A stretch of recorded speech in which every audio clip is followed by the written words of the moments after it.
రైతులు పండించే పంటలకు నీరు అందించాలని చెప్పేసి కాంగ్రెస్ సర్కారుపై ఒత్తిడి తీసుకునేందుకు రైతులంతా అఖిలపక్ష నాయకులతో కలిసి జగిత్యాల టు కరీంనగర్ రహదారి మల్యాల ఎక్స్ రోడ్ వద్ద బైఠాయించి నిరసన వ్యక్తం చేస్తున్నారని చెప్పుకోవచ్చు. ప్రస్తుతానికి మనం చూస్తున్నంత విజువల్స్ లో అయితే ఇక్కడ నిరసన వ్యక్తం చేశారు.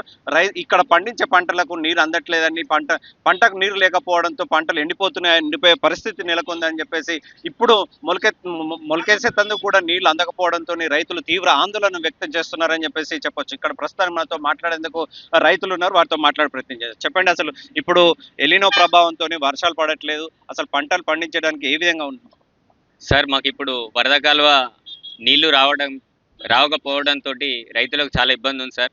ఇప్పటికీ 25 నుంచి 30 రోజుల వరి నార అయింది.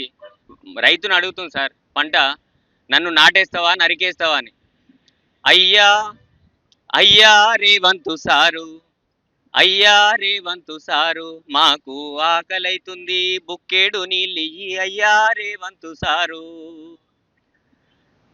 వరి చేను వల పొయ్యబట్టే, రైతుతో వరి చేను వల పొయ్యబట్టే, నన్ను నాటేస్తావా నరికేస్తావా అంటూ వరి చేను వల పొయ్యబట్టే. పత్తి చేను పలకరించే, రైతుతో పత్తి చేను పలకరించే, నాకు తులసమ్మ ఆకుల తీర్థమి అంటూ పత్తి చేను పలకరించే.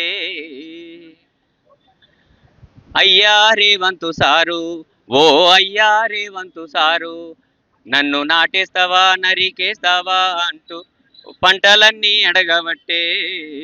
పసుపు తోట పలకరించే, రైతుతో పసుపు తోట పలకరించే, నీ చెమట బొట్టు నాపై చిలకరించంటూ పసుపు పంట పలకరించే. పంటలన్నీ ఎండబట్టే రైతు, పంటలన్నీ ఎండబట్టే, ఇక రైతు బతికే కాలము లేనట్టే, పంటలన్నీ ఎండబట్టే. అయ్యా రేవంతు సారు, ఓ అయ్యా రేవంతు సారు, మాకు ఆకలైతుంది బుక్కేడు నీళ్ళు అయ్యా రేవంతు సారు. సార్, దయచేసి మాకు ఈ వరద కాలువకు నీళ్ళు ఇచ్చి రైతులను కాపాడే బాధ్యత మీదే సార్. రైతులు రేపు పొద్దున ఏదైనా వేసుకున్నా కానీ దానికి పూర్తి బాధ్యత మీదే ఉంటుంది సార్. మేము ఇప్పుడు ఆగమ్య గోచరంగా ఉంది మా పరిస్థితి. మీరే ఆదుకోవాల్సిన, మీరే సాగులు చెప్పాల్సింది కాదు. ఆ మోటార్లో ఆన్ చేయండి సార్, మమ్మల్ని కాపాడాలి అంతే. మాకు సాగులు చెప్పేసి ఏం కాదు సార్, మాకు పనిచేసి చూపించేసి ఏం కావాలి. అదేవిధంగా మరికొంతమంది రైతులు ఉన్నారు. చెప్పండి, ఇప్పుడు కరెంటు మీకు నీరు అందించేందుకు మీ బావిలలో ఉన్న నీరును పంటకు పండించుకునేందుకు కరెంటు అందుబాటులో ఉంటుందా? ఏ విధంగా? అంతకుముందు 24 hours కరెంటు వరదకాలం నిండా నీళ్లు ఉండేది గత 2 సంవత్సరాల బ్యాక్. ఇప్పుడు అదే నీరు పంపులు చాలు చేయడం వల్ల వాటర్ మన రైతులకు వస్తే దాదాపు వరదకాలం కానీ పెదగినాలు పూట కానీ 1 లక్షల మంది రైతులు దానిపై ఆధారపడి ఉన్నారు. నిజామాబాద్ జిల్లా, కరీంనగర్ జిల్లా, జగిత్యాల జిల్లా, ధర్మపురి, ఈ పలు రైతులు ఆ యొక్క వరదకాలపై ఆధారపడి ఉన్నారు. కావున దయచేసి ఇన్ని రోజులు ఏ విధంగా ప్రభుత్వం వాటర్ కానీ కరెంట్ కానీ రైతులకు ఎలాంటి అరిగోస లేకుండా చేసిందో ఇప్పుడు ఆ విధంగా చేయాలని మరి ముఖ్యమంత్రికి వారి యొక్క చాలా బాధతోటి ముఖ్యమంత్రిని కోరుకోవడం జరుగుతుంది. ఎందుకంటే అంతకుముందు ప్రభుత్వము 24 hours వాటర్ కరెంట్ ఇచ్చింది, మేము రాత్రి పోలేము. ఇప్పుడు రాత్రి ఓడి అవుతుంది, పాము గుట్టి రైతులు చనిపోతారు, కరెంట్ జాగ్రత్త రైతులు చనిపోతారు. అప్పుడు 24 hours కాబట్టి ట్రాన్స్ఫార్మర్లు ఖరాబ్ కావాలి, మోటార్లు కాలిపోలే. ఇప్పుడు ఓన్లీ 10 గంటలు 9 గంటలు ఇస్తారు కాబట్టి మోటార్లు కాలిపోతున్నాయి, ట్రాన్స్ఫార్మర్ కాలిపోతున్నాయి, సబ్ స్టేషన్ కూడా ప్రాబ్లం అవుతుంది.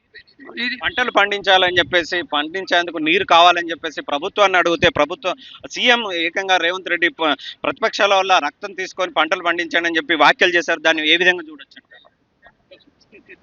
అధికార మార్పు అనేది సహజం. ఒకరు గెలుస్తారు, ఒకరు ఓడిపోతారు.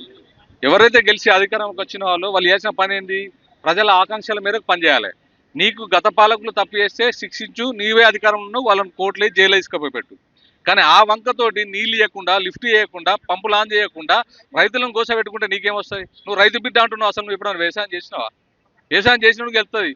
వర్షం పడంగానే పైకి వెళ్ళి చూసి దున్నుకుంటాడు. ఇప్పుడు దున్నుకున్న పరిస్థితులు ఏమైంది? నువ్వు లిఫ్ట్ చేయక వరదకాలం ఎండబెట్టినావు. గతంలో 9 సంవత్సరాలు, నాకు తెలిసి అయితే 9 సంవత్సరాల వరదకాలంలో ఎప్పుడు నీళ్ళు ఎండిపోలే. మీకు ఆలోచన లేదు, ప్లానింగ్ లేదు. కరెంట్ ఏమైంది మరి? కరెంట్ ఇప్పుడు రైతు చెప్తున్నారు కదా, కరెంట్ ఇవ్వలేకపోతున్నారు మీరు. అసలు మీరు అన్నిట్లలో ఫెయిల్. మీరు ఎట్లా కూడా సక్సెస్ కాదు. ఓ రైతు బంధు చక్కగా అయ్యారు, ఓ రైతు బీమా చక్కగా అయ్యారు, మందు బత్తాలు గోస పెట్టుకుంటారు, వడ్లు కొనేటప్పుడు గోస పెట్టుకుంటారు.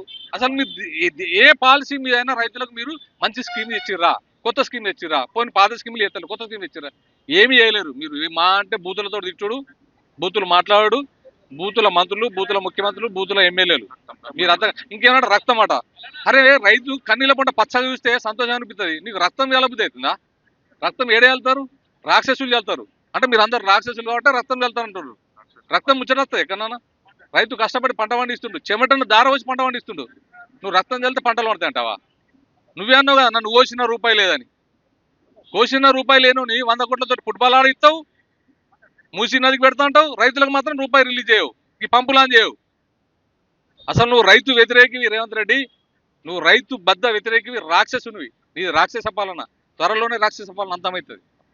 రైతులకు వెంటనే పంటలకు నీరు అందించేందుకు కాంగ్రెస్ సర్కార్ వెంటనే చర్యలు చేపట్టాలని చెప్పేసి డిమాండ్ చేస్తున్నారు. అదేవిధంగా ఒకవేళ పంటలకు నీరు అందించకపోతే ప్రభుత్వం రైతులు ఏం చేసుకున్నా అని ప్రభుత్వం ఇదే బాధ్యత అని చెప్పేసి కూడా అంటున్నారు. అదేవిధంగా చూసుకున్నట్లయితే ఇటీవల చేసిన సీఎం రేవంత్ వ్యాఖ్యలకు తీవ్రంగా మండిపడుతున్నారని చెప్పి కూడా చెప్పుకోవచ్చు. వెంటనే ఇకనైనా ఎలినో ప్రభావంతో వర్షాలు పడట్లేదు కాబట్టి రైతు పంటలకు నీరు అందించేందుకు ప్రభుత్వం కృషి చేయాలని చెప్పేసి డిమాండ్ చేస్తున్నారు. జగిత్యాల నుంచి హరికృష్ణ, మైత్రి న్యూస్.